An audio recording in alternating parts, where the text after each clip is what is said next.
Hello hi எல்லாருக்கும் வணக்கம். இன்னைக்கு இந்த வீடியோவில் நம்ம என்ன பார்க்க போகிறோம் அப்படின்னா current mental state of your person தான் பார்க்க போகிறோம். இது ஒரு பொதுவான ரீடிங் தான். யாருக்கு பொருந்துதோ அவங்க மட்டும் எடுத்துக்கோங்க, மற்றவங்க அப்படியே விட்டுடுங்க. வீடியோக்குள்ளே போகிறதுக்கு முன்னாடி லைக் பண்ணிவிட்டு பாருங்கள், என்னோட சேனலை சப்ஸ்கிரைப் பண்ணுங்கள், கமெண்ட் பண்ணுங்கள். நீங்கள் பண்ணுற கமெண்ட்ஸில் தான் அடுத்தடுத்த வீடியோ நான் பண்ணுறதுக்கு ஹெல்ப்ஃபுல்லாக இருக்கும். இப்போ இந்த வீடியோக்குள்ளே போகலாம். இந்த பர்சனை பார்க்கும்போது உங்களை பயங்கரமாக மிஸ் பண்ணுறாங்க. கடந்த காலத்தில் நீங்கள் 2 பேரும் இருந்த நினைவுகளை நினச்சி பார்க்குறாங்க. ஒரு ஏக்கத்தோடவே பார்க்குறாங்க. எக்ஸாம்பிளுக்கு ஒரு சின்ன பையன் ஒரு நாயை வளர்க்குறான்னு வச்சுக்கோங்க. வளர்ந்ததுக்கு அப்புறமும் அந்த நாய்க்குட்டி கிடைக்குமான்னு ஒரு ஏக்கம். முன்னாடி நடந்த ஒரு விஷயம் மறுபடியும் நம்ம லைஃப்பில் வருமானு யோசிக்கிறாங்க. விட்டுட்டு போனவங்க மறுபடியும் நம்ம லைஃப்பில் வருவாங்களான்னு ஒரு ஏக்கம் இருக்குது. அவங்க 24 மணி நேரம் உங்களை திங்க் பண்ணுறாங்க. நீங்கள் எப்போ அவங்க லைஃப்பில் வருவீங்கன்னு ரொம்ப உங்களை மிஸ் பண்ணுறாங்க. உங்கள் ஃபோட்டோஸ் பார்க்குறாங்க, லாஸ்ட் சீன் பார்க்குறாங்க, முன்னாடி நடந்த நல்ல மெமரிஸை நினச்சி பார்க்குறாங்க. இவங்க உங்களுக்கு சைல்ட்ஹுட் ஃப்ரெண்டாகவும் இருக்கலாம். சின்ன வயசுலேருந்து 2 பேரும் ஃப்ரெண்ட்ஸாக இருக்கிறதுக்கு கூட வாய்ப்பு இருக்குது. இந்த பர்சன் ஏன் இப்படி ஃபீல் பண்ணுறாங்க அப்படின்னா, ரிலேஷன்ஷிப் இங்கே டெத் ஆகிருக்கு. நமக்கு டெத்து கார்டு வந்திருக்கு.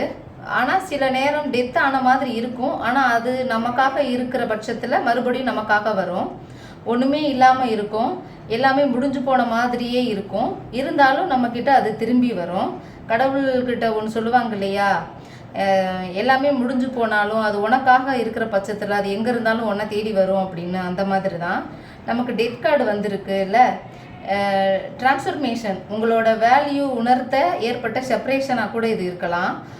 கூடவே கனெக்டில் இருக்கும்போது நம்மளோட வேல்யூ அவங்களுக்கு புரியாது. அப்போ செப்பரேஷன் கண்டிப்பாக வேணும். அப்போ தான் அவங்களுக்கு எவ்வளவு லவ் இருக்குது, உங்களுக்கு எவ்வளவு லவ் இருக்குதுன்னு புரியும். டெத்து கார்டு வந்தாலே ரீபெர்த்து கட்டாயம் இருக்கும். உங்களை அவங்க சீட் பண்ணிட்டு தான் போயிருக்காங்க. சீட் பண்ணி போயிட்டு உங்களை திரும்பி பார்க்குறாங்க. உங்கள் இதயத்தை உடச்சிட்டு போயிட்டாங்க.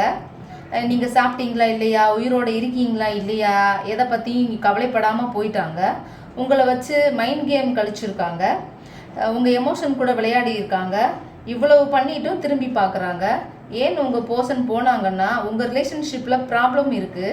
என்னென்னா, ஒன்று உங்களோட ஃபேமிலி இஷ்யூஸாக இருக்கலாம், இல்லை கேஸ்ட் டிஃப்ரெண்ட்டாக இருக்கலாம், சொசைட்டி இஷ்யூஸாக கூட இருக்கலாம்.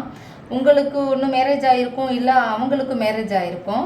ஆனால் ரிலேஷன்ஷிப்பில் சேரவே முடியாத சுச்சுவேஷனாக கூட இருந்திருக்கும். இந்த ரிலேஷன்ஷிப்பில் இருக்கிற 2 பேரில் ஒருத்தர் இந்த சொசைட்டி என்ன சொல்லும், ஃபேமிலி என்ன சொல்லுன்னு யோசிப்பீங்க. இந்த டைம் உங்கள் லைஃப்பில் ஒரு ஹீலரோ ஒரு குருவோ என்ட்ரி ஆவாங்க. யூனிவர்ஸ் உங்கள் லைஃப்பில் அவங்கள வர வைப்பாங்க. இதில் நாம் புரிஞ்சுக்க வேண்டிய விஷயம் என்னென்னா, காதலுங்கிறது லைஃப்பில் 60லையும் வரும், 18லையும் வரும். எக்ஸாம்பிளுக்கு யார் யார் லைஃப்பில் யார் யார் எப்பப்போ வருவாங்கன்னு யூனிவர்ஸோட முடிவாக இருக்கும்.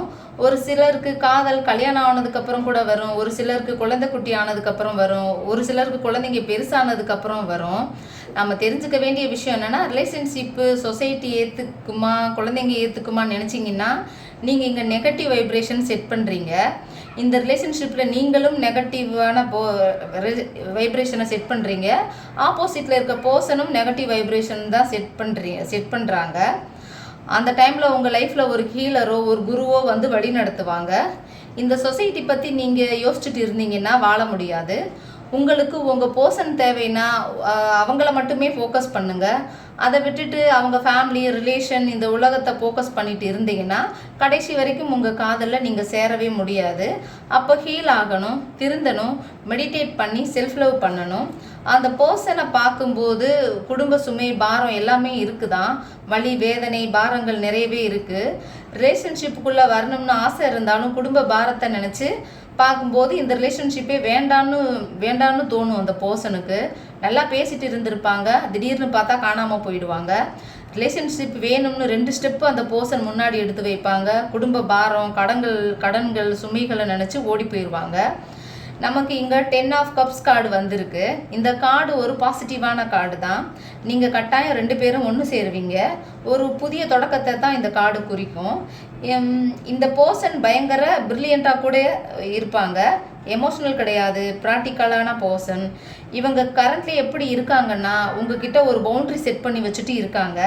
ஃபீலிங்ஸ் எமோஷன்ஸ் எதுவும் இல்லை. உன்னை நம்பி நானும் இல்லை, என்னை நம்பி நீயும் இல்லைன்னு இருக்காங்க. உங்களுக்கு தோண ஆரம்பிச்சிருக்கும். முன்னாடியெல்லாம் நல்லா பேசிட்டு போனாங்க, இப்போ என்ன ஆச்சுன்னு தோணும்.